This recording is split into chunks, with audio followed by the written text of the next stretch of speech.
Good morning all. Welcome to my ఇరు home. అందరూ ఎలా ఉన్నారు? బాగున్నారా? నేనైతే చాలా చాలా బాగున్నాను. మీరు కూడా బాగుండాలని మనస్ఫూర్తిగా కోరుకుంటూ ఈ వీడియోనైతే మీ అందరితో షేర్ చేస్తున్నాను. వీడియో మొత్తం చూసేయండి. చూసిన తర్వాత వీడియో నచ్చితే లైక్ చేయడం అయితే మర్చిపోకండి. నిన్న శ్రావణ శుక్రవారం నాగుల చవితి వచ్చింది కాబట్టి రెండు ఒకటేసారి రావడం వల్ల మార్నింగే నాకు ఎంత హడావిడి అయిందంటే చాలా హడావిడి అయింది. పాప కూడా చాలా హెల్ప్ చేసిందనమాట. ఇంట్లో పూజ సామాను అవన్నీ తనే సర్ది పాప దగ్గర దీపారాధన చేస్తే నేను అమ్మవారి దగ్గర పూజ చేసుకున్నాను. పూజ చేసుకున్న తర్వాత నేను టెంపుల్‌కి వెళ్ళడం కోసం అన్నీ రెడీ చేసుకున్నాననమాట.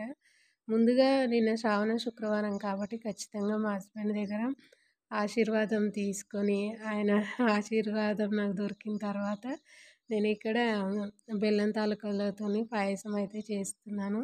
ఇలా ప్రతి ఇయర్ ఖచ్చితంగా నేను ఈ పాయసం అయితే చేసుకొని నాగమ్మ దగ్గరకైతే తీసుకెళ్తాననమాట. ఇంట్లో దీపారాధన అయితే ఇలా చేశానని చెప్పేసి మీ అందరికీ చూపిస్తున్నాను. ఇది చాలా సింపుల్‌గా మీ అందరికీ చూపిస్తున్నాను ఫ్రెండ్స్. కాకపోతే చాలా అంటే చాలా టైం అయితే పట్టింది అమ్మవారి దగ్గర పూజ చేసేసరికి. కానీ చాలా హ్యాపీగా చేసుకున్నాను తెలుసా? ఎందుకంటే అనుకోకుండా ఇలా పూజ డెకరేషన్ అనేది అప్పటికప్పుడే క్రియేట్ చేసుకొని ఇలా దీపారాధన అయితే చేసేసాననమాట. నిన్న ఆవు పాలు మా హస్బెండు తీసుకొచ్చారనమాట నాగమ్మకు పోయడం కోసం. అవే పాలు అమ్మవారికి నైవేద్యంగా పెట్టాను. దాంతోపాటు ఇలా పాలతో పిండి దీపారాధన చేసి నేను అమ్మవారికి దీపం అయితే వెలిగించాను. మొన్న తీసుకున్న దీపకుందులు ఉన్నాయి కదా! అందులోనే దీపారాధన పెట్టాననమాట. ఇలా పువ్వులన్నీ తీసుకొచ్చి అమ్మవారిని అలంకరిస్తే చాలా అంటే చాలా హ్యాపీగా అనిపించింది ఫ్రెండ్స్. మనసుకి ఎంత ప్రశాంతంగా అనిపించిందంటే అంత ప్రశాంతంగా అనిపించింది. నేను కూడా నిండుగా రెడీ అయ్యి అమ్మవారిని కూడా నిండుగా రెడీ చేసి మనస్ఫూర్తిగా దీపారాధన అయితే చేసుకున్నాననమాట. నేను ఎప్పుడూ ఆనందంగా ఉండి ఇలా దీపారాధన చేసుకుంటే నా మనసుకి చాలా ప్రశాంతంగా ఉంటుంది. అందుకే నిన్న చాలా హ్యాపీగా ఉందని కూడా నేను వీడియోలో మీ అందరితో షేర్ చేశాను. ఇలా అన్నీ రెడీ చేసి పెట్టుకొని నేనైతే ఇప్పుడు బయలుదేరి వెళ్ళాననమాట.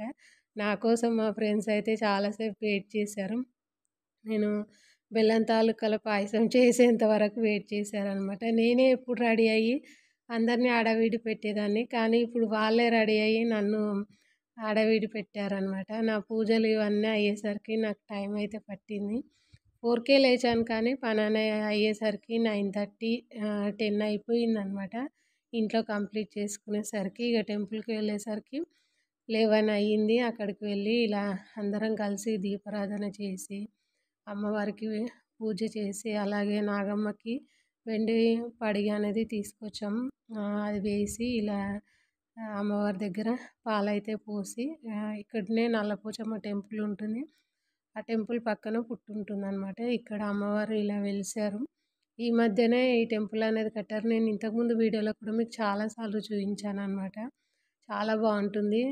ఇక్కడికి వచ్చి అందరూ పాలనేది పోస్తూ ఉంటారు. నేను పెళ్ళైనప్పటి నుంచి ఇక్కడే పాలనేది పోస్తున్నానన్నమాట.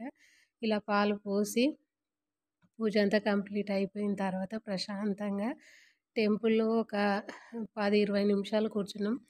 12కి వచ్చామన్నమాట. చాలా హ్యాపీగా అనిపించింది. అందరం కలిసి వెళ్ళాం కాబట్టి చాలాసేపు కూర్చొని కొద్దిసేపు ఫోటోలు, వీడియోలు అవన్నీ చూసుకుంటూ కొద్దిసేపు మాట్లాడుకొని ఇలా ఇంటికైతే తిరిగి వచ్చేసామన్నమాట. ఇలా పుట్ట దగ్గర కూడా కొన్ని ఫొటోస్ అయితే దిగాను. ఎందుకంటే ఇవి ఒక జ్ఞాపకంగా ఉంటుంది.